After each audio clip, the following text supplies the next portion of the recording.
Assalamualaikum warahmatullahi wabarakatuh. Sahabat Mubadirah yang bahagia dan membahagiakan, terima kasih telah menyaksikan program Curahan Hati Suami dan Istri. Kali ini kami akan membahas tema tentang 3 kesolehan yang harus dimiliki umat muslim. Di akhir zaman ini banyak manusia yang disibukkan oleh beragam urusan. Namun sebagai manusia, sebagai umat muslim, harus tetap memiliki kesalehan yang ada di dalam dirinya agar selama hidupnya, baik di dunia maupun di akhirat nanti, tidak menjadi manusia yang merugi. Nah, untuk itu, apa sajakah kesalehan yang harus dimiliki oleh umat muslim? Sebagai umat Islam, Ya. setidaknya kita harus memiliki 3 unsur kesalehan. Yang pertama, saleh ritual atau spiritual. Yang kedua, saleh secara sosial. Yang ketiga, saleh secara intelektual. Sebagaimana Gusmus atau Kiai Haji Mustofa Bisri yang telah memperlihatkan atau mengenalkan, yaitu saleh ritual dan saleh sosial, bahwa kalau saleh secara ritual spiritual itu lebih berfokus pada ibadah yang dilakukan antara hamba dengan Allah Subhanahu wa Ta'ala, atau bahasa yang lain hakullah, ibadah secara vertikal, hablum minallah. Kemudian contohnya apa, Mbak? Contohnya bisa sholat, puasa, Ya, zakat, contohnya bahkan haji bagi yang mampu. contohnya ibadah yang dilakukan hamba dengan Allah tadi. Yang kedua, ibadah secara sosial atau saleh secara sosial itu lebih antara hamba makhluk dengan manusia yang lainnya, begitu. Atau bahasa yang lain, hakul adami hablum minan nas. Banyak ayat yang menjelaskan terkait dengan salah secara ritual, ya Mas, dan salah secara sosial. Salah satunya di dalam surat Al-Baqarah, a'udzubillahi minasyaitonir rajim, bismillahirrahmanirrahim, alladzina yu'minuna bil ghaibi wa yuqimuna sholata wa mimma razaqnahum yunfiqun. Yaitu orang-orang yang beriman atau mempercayai hal yang gaib, kemudian dan mendirikan sholat serta menginfakkan apa yang telah kami rezekikan. Di dalam tafsir Jalalain, itu dikatakan bahwa percaya pada yang gaib itu contohnya yaitu percaya akan pertanyaan dari kubur, saat kubur, kebangkitan dari kubur, kemudian ada surga dan neraka. Begitu juga dilanjutkan dengan mendirikan sholat. Yang nomor 2, yang nomor 3 itu memberikan menginfakkan sebagian rezeki yang telah mereka miliki. Menurut Ibnu Abbas, memberikan sebagian rezeki itu zakat dari harta benda mereka. Beda dengan Ibnu Jarir, Mas. Ibnu Jarir mengatakan bahwa yang dimaksud infak ini tidak hanya sekedar zakat, tapi juga sedekah kepada orang lain. Berarti antara sholat, ibadah secara vertikal kepada Allah, begitu juga dengan zakat, infak, sedekah yang diberikan kepada orang lain. Artinya untuk meringankan, saling tolong menolong kepada sama manusia. Itu ada hubungan antara manusia dengan manusia yang lain, itulah disebut sosial. Tidak hanya itu, dalam ayat lain yang lain, dalam Allah juga berfirman, a'udzubillahi minasyaitonir rajim, bismillahirrahmanirrahim, wa aqimus sholata wa atuz zakata warka'u ma'ar raki'in. Yaitu dirikanlah sholat dan tunaikanlah zakat dan rukuklah bersama orang-orang yang rukuk. Antara sholat dan ini apa tadi? Zakat. Jadi ada kesinambungan dan integrasi antara keduanya untuk menjadi salah secara mutaki, sebagaimana Gusmus menyatakan, jadi integrasi antara saleh ritual atau spiritual dan saleh secara sosial itu akan mengerucut menjadi saleh muttaqi atau saleh secara muttaqi, orang-orang yang bertakwa begitu. Oleh karena itu maka sebenarnya tidak hanya dua ini. Yang nomor 3 itu saleh secara intelektual. Jadi tidak cukup saleh secara ritual atau spiritual dan sosial itu tidak cukup. Harus ada intelektual. Umpama kita itu sholat itu ya, sholat harusnya menghadap kemana menghadap kiblat. Kalau orang itu tidak punya ilmu ya, bisa saja menghadap ke selatan, ke timur dan begitu. Itu maka harus memiliki intelektual, pengetahuan begitu, salah secara intelektual. Artinya pengetahuan ini sangat penting. Jadi walaupun sudah menikah, mempunyai anak, tetap harus terus mengkaji, mengaji dan mengikuti majelis-majelis taklim. Bisa lewat secara offline, face to face begitu ya. Jadi hari ini belajar atau mengaji itu tidak hanya offline ya, tapi juga online. Bisa melalui YouTube ya, dengan channel Mubadalah TV.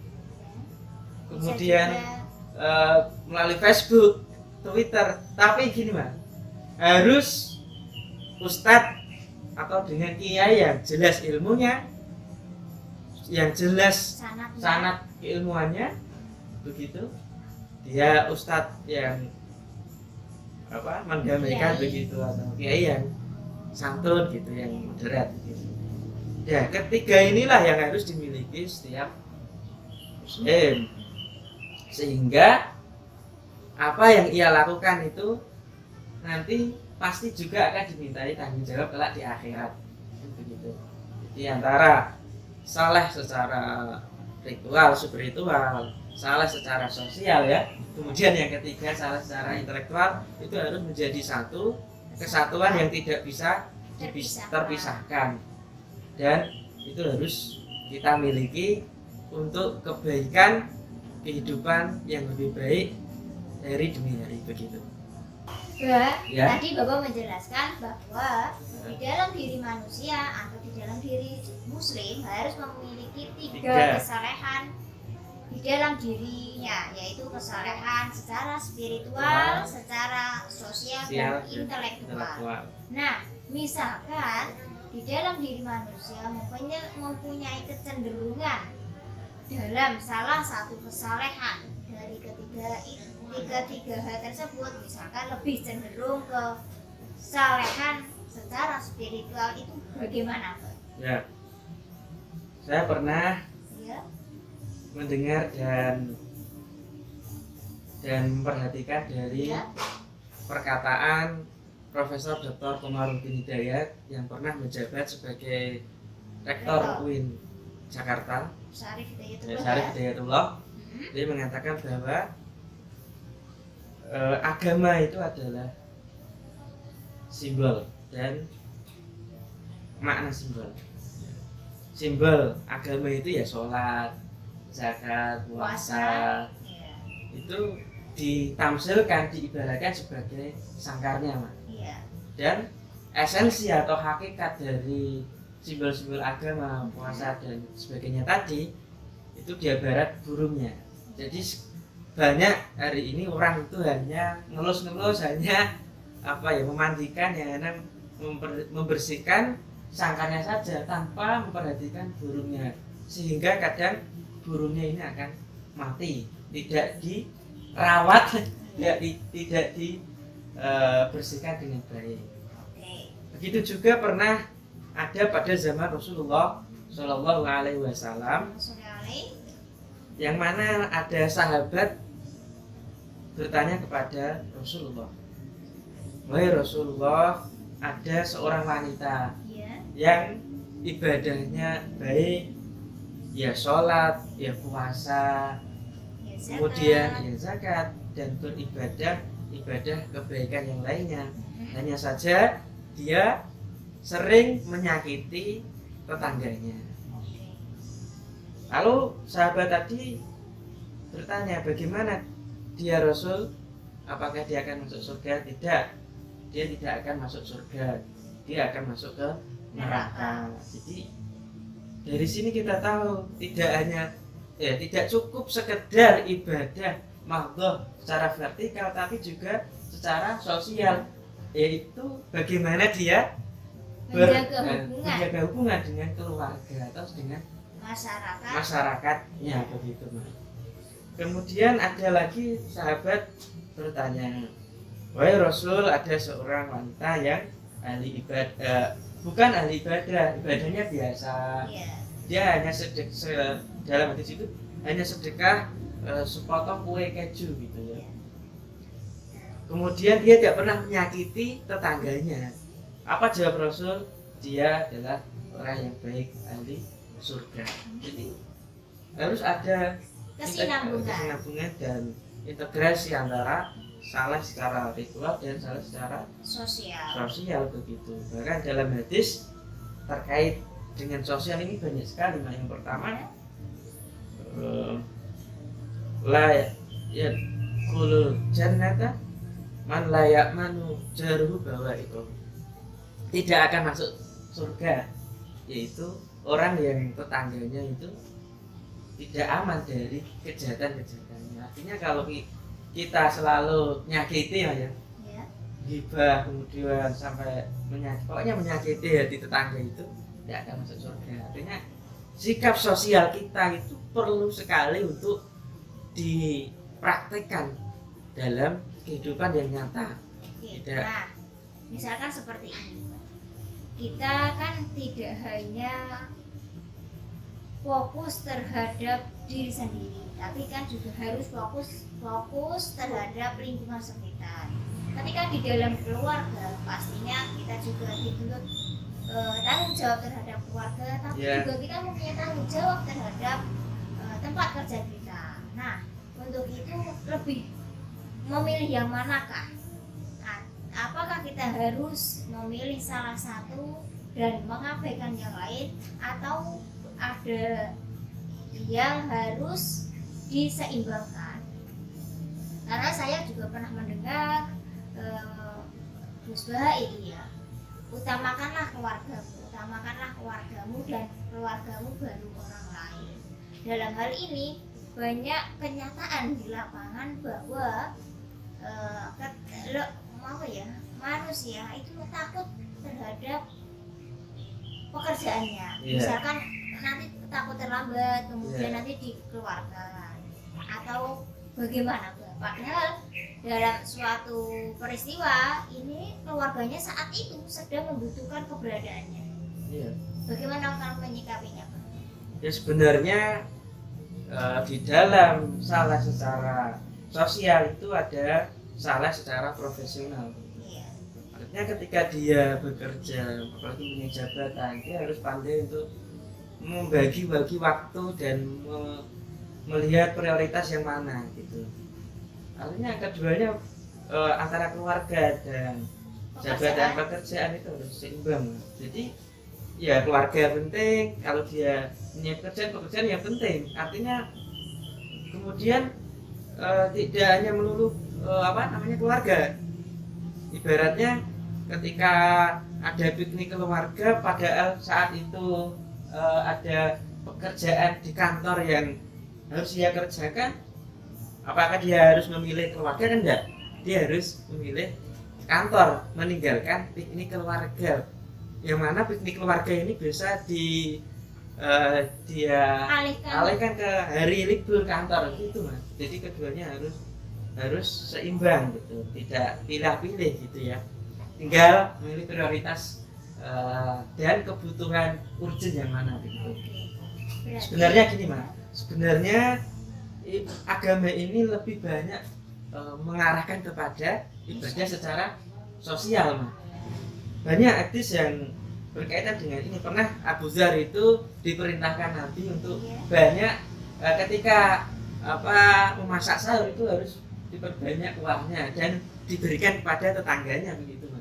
Ini kan ibadah sosial. Jadi masak sayur dan airnya atau kuahnya diperbanyak dikasihkan. Tapi Iya, bukan bisa. bukan airnya kok loh Mas. Tapi ya harus ada mungkin dagingnya gitu Iya, ada. biar bisa dibagikan kepada tetangga. Iya, maksudnya betul. gitu ya. Oke. Ada hadis yang lain juga bahwa tidak beriman seorang muslim Iya. ketika dia mau tidur ya, kemudian ada tetangganya yang masih lapar dan dia mengetahuinya, dia tidak termasuk orang yang beriman, kata Nabi begitu. Ibadah sosial sangat, subhanallah, sangat perlu ditekankan. Jadi hidup itu manusia tidak hanya individual ya, tapi juga butuh orang lain gitu ya, untuk saling membantu menolong dalam mengarungi kehidupan ini. Berarti sudah sesuai ya dengan sholawat kasih ya, Ya. kasih mubadalah yang Ya. dari karya Yai Fakih itu ya. Kita harus menjaga keluarga kita, menjaga tetangga Tetangga. kita, menjaga bangsa dan negara. Ya, betul. Jadi hidup manusia tidak sendiri, dia harus membutuhkan orang lain. Jadi ketika orang itu tidak memiliki salah ritual, salah sosial, salah intelektual, dia bukan kesalahan, tapi kesalahan, Pak. Kesalahan itu, kesalahan di dunia, bahkan sampai di akhirat. Jadi dan tidak boleh hanya tadi mementingkan salah satu ya, tidak hanya secara ritual saja, tapi juga secara sosial, bahkan intelektual begitu. Nah, ketika sudah berkeluarga, Mbak, misalkan hanya salah satu dari anggota keluarganya yang memiliki kesalehan secara spiritual atau bahkan sosial dan intelektual, maka tugas kita sebagai orang yang mempunyai keilmuan, Iya, maka harus mengajak, Mbak, ya, iya, mengajak. agar anggota keluarga kita itu menjadi orang yang tidak merugi, yaitu seperti halnya kita memiliki kesalehan yang spiritual atau ritual, kemudian sosial dan intelektual.